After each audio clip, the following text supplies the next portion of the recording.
अपने जिले में स्थिति संभालने के लिए लगातार काम करते रहे। इससे जिले में अन्य लोगों का हौसला भी बढ़ा और आपसे प्रेरणा भी मिली। बहुत से ऐसे हैं जो कई कई दिनों तक घर नहीं जा पाए, अपने घर वालों से नहीं मिल पाए। कई लोगों ने अपने परिवार के अहम सदस्यों, अपने करीबियों को खोया भी है। इस मुश्किल के बीच आपने अपने कर्तव्य को सर्वोच्च प्राथमिकता दी है। अभी आपसे मैं कई साथियों से अपने अनुभव सुनने का मुझे अवसर मिला। वैसे मेरे सामने काफी लोग हैं, लेकिन हर एक को तो संभव नहीं हुआ है। लेकिन हर एक के पास कुछ न कुछ नया था, कुछ न कुछ इनोवेटिव था और अपने तरीके से रास्ते खोजे थे। और सफलता के लिए यही सबसे बड़ा काम का होता है कि आप मूलभूत विचार को कितना लोकलाइज बना करके सेट करके उसका उपयोग करते हैं। कई अच्छे इनोवेटिव प्रयास है। जिन लोगों का आज बात करने का मौका नहीं मिला है, उनके पास भी बहुत कुछ होगा। मेरा आप सबसे आग्रह है कि आप बिना संकोच, आपको लगता है कि जो चीज आपने अच्छी की है, अच्छे ढंग से की है, वो मुझे जरूर भेजिए लिख करके, मेरे तक पहुंचाइए और मैं इसका अन्य जिलों में उपयोग कैसे हो इसकी जरूर चिंता करूंगा। क्योंकि आपकी मेहनत, आपके इनोवेशंस ये देश के भी काम आने चाहिए। और मुझे विश्वास है आज जितनी बातें मेरे सामने आई, ऐसी बहुत सी बातें हैं जो हमें काम आएगी। और इसलिए मैं आपसे इंतजार करूंगा कि आप अपनी कुछ चीजें जरूर मेरे से शेयर करिए। आपके हर प्रयास की मैं भूरी भूरी प्रशंसा करता हूं, सराहना करता हूं। साथियों, हमारे देश में जितने जिले हैं उतनी ही अलग अलग चुनौतियां भी हैं। एक तरह से हर जिले के अपने अलग चैलेंजेस हैं। आप अपने जिले के चैलेंजेस को बहुत बेहतर तरीके से समझते हैं और इसलिए जब आपका जिला अगर जीतता है तो मतलब देश जीतता है। जब आपका जिला कोरोना को हराता है तो देश कोरोना को हराता है।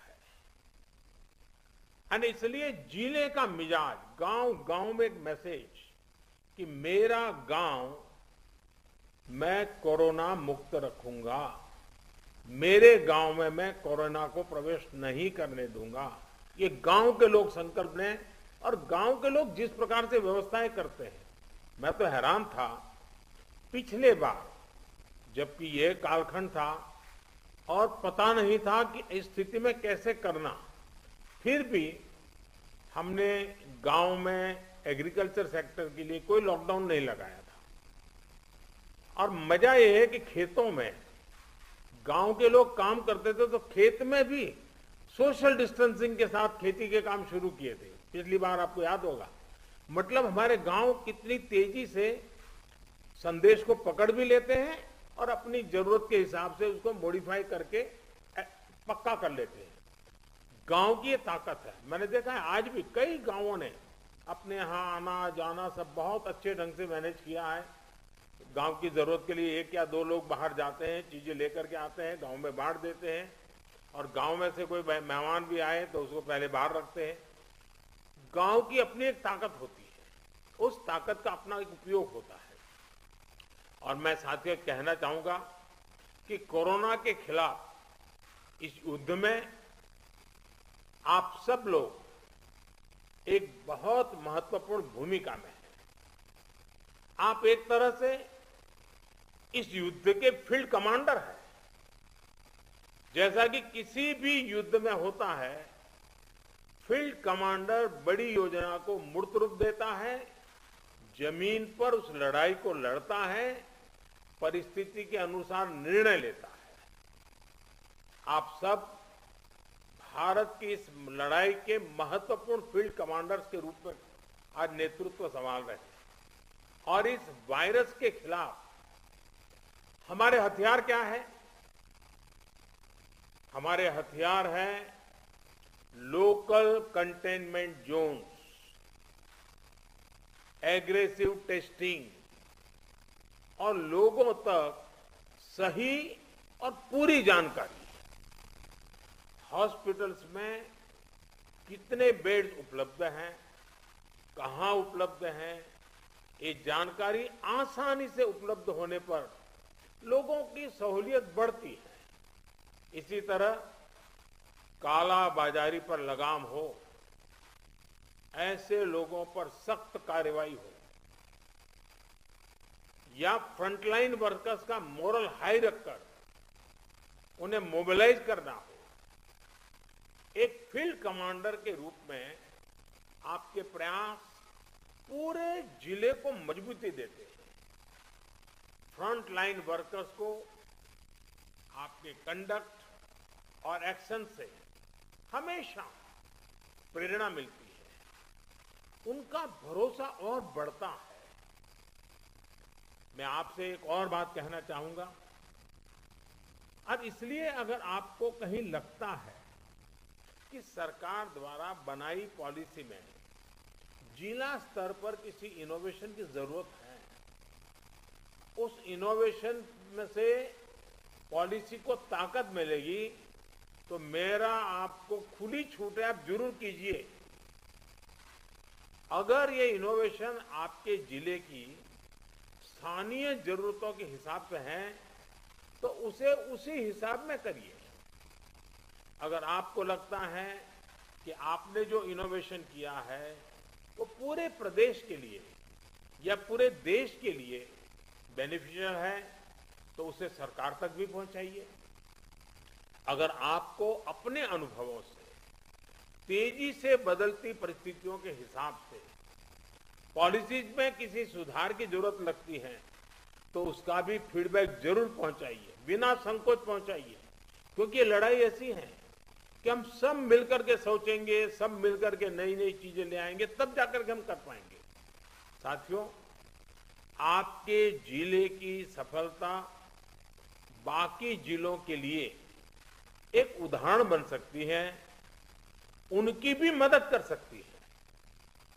कोरोना से निपटने के लिए जो भी बेस्ट प्रैक्टिसेस हैं उनको भी हमें एडॉप्ट करते चलना है। आपके बहुत से साथी ऐसे जिलों में होंगे जहां कोरोना संक्रमण पीक पर पहुंचने के बाद अब कम हो रहा है। उनके अनुभवों से सीखकर आप अपने जिलों में अपनी रणनीति को और मजबूत करते रहेंगे तो कोरोना के खिलाफ लड़ाई और आसान होगी। साथियों, इस समय कई राज्यों में कोरोना संक्रमण के आंकड़े कम हो रहे हैं, कई राज्यों में बढ़ भी रहे हैं। कम होते आंकड़ों के बीच हमें ज्यादा सतर्क रहने की जरूरत है। बीते एक साल में करीब करीब हर मीटिंग में मेरा यही आग्रह रहा है कि हमारी लड़ाई एक जीवन बचाने की है, एक एक जीवन बचाने की है। हमारी जिम्मेदारी संक्रमण को फैलने से रोकने की भी है और ये तभी संभव है जब हमें संक्रमण की स्केल की सही जानकारी होगी। टेस्टिंग, ट्रैकिंग, आइसोलेशन, ट्रीटमेंट और कोविड एप्रोप्रिएट बिहेवियर, इस पर लगातार बल देने रहना जरूरी है। कोरोना की इस दूसरी वेव में अभी ग्रामीण और दुर्गम क्षेत्रों में हमें बहुत ध्यान देना है। इसमें फील्ड में बिताया हुआ आप सभी का अनुभव और आपकी कुशलता ये बहुत काम आने वाली है। हमें गांव-गांव में जागरूकता भी बढ़ानी है और उन्हें कोविड के इलाज की सुविधाओं से भी जोड़ना है। बढ़ते हुए केसों के और संसाधनों की सीमाओं के बीच लोगों की अपेक्षाओं को उचित समाधान देना हमारी सबसे बड़ी प्राथमिकता है। सारी चुनौतियों के बीच समाज के सबसे निचले छोर पर खड़े व्यक्ति का चेहरा ध्यान में रखते हुए हमें काम करना है। उसका कष्ट दूर हो, उसको मदद मिले, हमें ऐसी व्यवस्थाओं को और मजबूत करना है। इस बहुत बड़े वर्ग तक जब प्रशासन का एक भी व्यक्ति पहुंचता है तो या उससे संपर्क करता है, उसकी बात सुनता है, तो उससे बहुत बड़ा विश्वास जगता है। बीमारी से लड़ने की उसकी ताकत कई गुना बढ़ जाती है। जैसे हम देखते हैं, जब होम आइसोलेशन में रह रहे परिवार के पास प्रशासन के लोग ऑक्सीमीटर लेकर जाते हैं, दवाएं लेकर जाते हैं, तो उसकी खोज खबर लेते हैं, तो उस परिवार को संबल मिलता है कि हम अकेले नहीं हैं। साथियों, कोविड के अलावा आपको अपने जिले के हर एक नागरिक की ईज ऑफ लिविंग का भी ध्यान रखना है। हमें संक्रमण को भी रोकना है और दैनिक जीवन से जुड़ी जरूरी सप्लाई को भी बेरोक टोक चलाना है।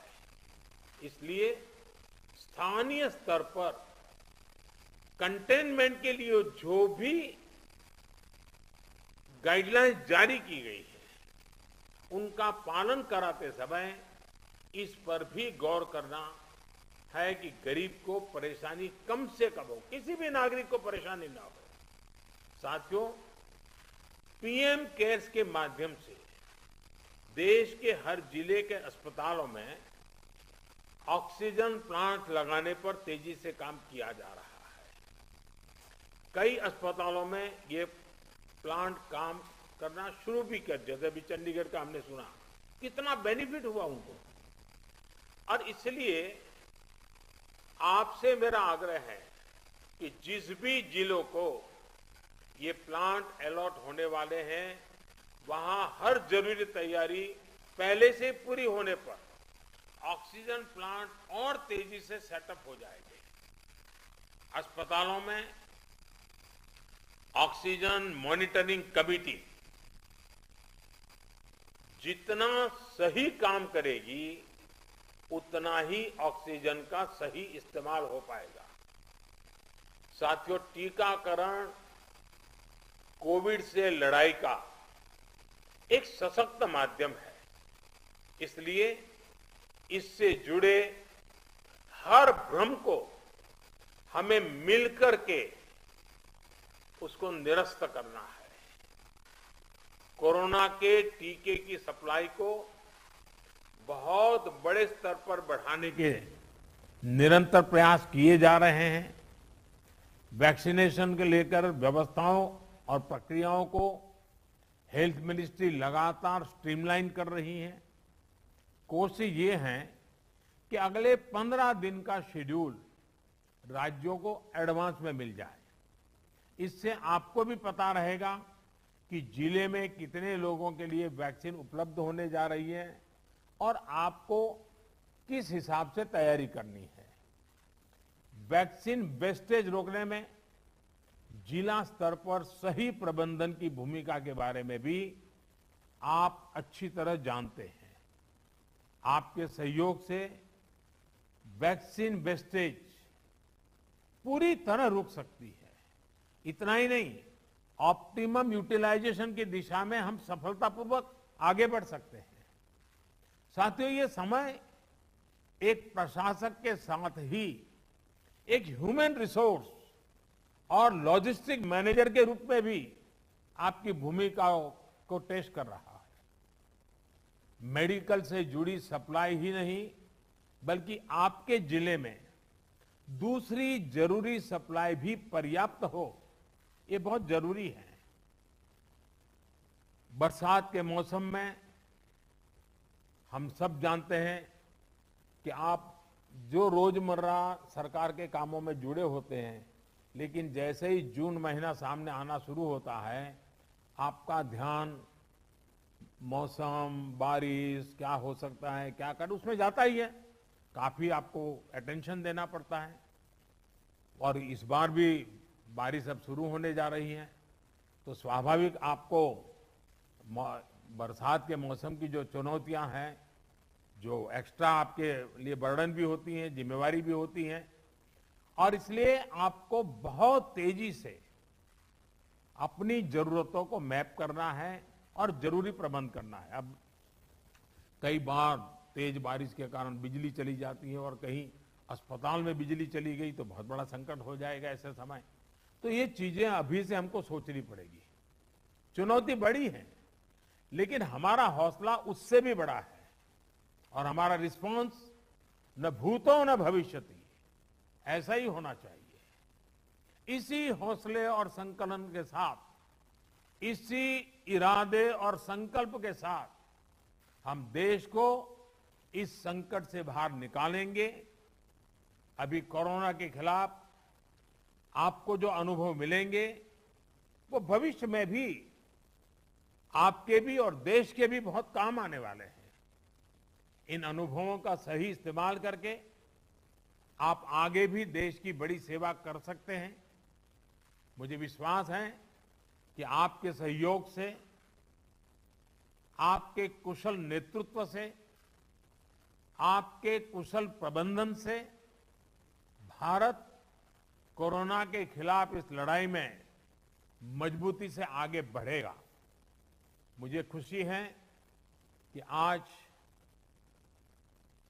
सभी जो राज्य इस मीटिंग में हैं, उनके सभी माननीय मुख्यमंत्रियों ने भी समय निकाला।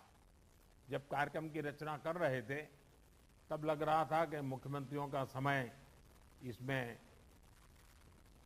व्यस्त करने की जरूरत नहीं है, क्योंकि जिले के लोगों से बात करना है, वो तो जानते ही थे। लेकिन फिर भी इस विषय के प्रति गंभीरता को लेकर के, संवेदनशीलता को लेकर के मुख्यमंत्री भी इसमें जुड़े हैं, ये बहुत ही स्वागत योग्य है। मैं सभी आदरणीय मुख्यमंत्रियों का भी हृदय से आभार व्यक्त करता हूं और मुख्यमंत्री जी के मार्गदर्शन में आपकी जिले की सारी टीमें एक विश्वास के साथ, संकल्प के साथ एक एक गांव को कोरोना से बचाना है, इस मंत्र को लेकर के आप आगे बढ़ें और तेजी से रिकवरी रेट बढ़े, तेजी से पॉजिटिव केसों की संख्या बढ़े, तेजी से टेस्ट ज्यादा हो। इन सभी बातों पर बल देते हुए हम सफलता की दिशा में एक भी प्रयास न छोड़े, एक भी प्रयोग न छोड़े। मुझे विश्वास है कि जो आपसे सुना है उसमें एक आत्मविश्वास भी है, अनुभव भी है, नए नए तौर तरीके भी हैं। ये सारी चीजें अपने आप में बहुत बड़ा विश्वास पैदा करती हैं। मैं फिर एक बार आप सबका बहुत बहुत धन्यवाद करता हूं और बहुत बड़ा काम है, फील्ड में रहना है। आपके स्वास्थ्य का भी जरूर ख्याल रखिए, अपने परिवारजनों के स्वास्थ्य का भी ख्याल रखिए और आप जिस क्षेत्र को संभाल रहे हैं वहां के एक एक नागरिक के स्वास्थ्य को बनाए रखने में आपका नेतृत्व काम आए, इसी अपेक्षा के साथ बहुत बहुत धन्यवाद, बहुत बहुत शुभकामनाएं।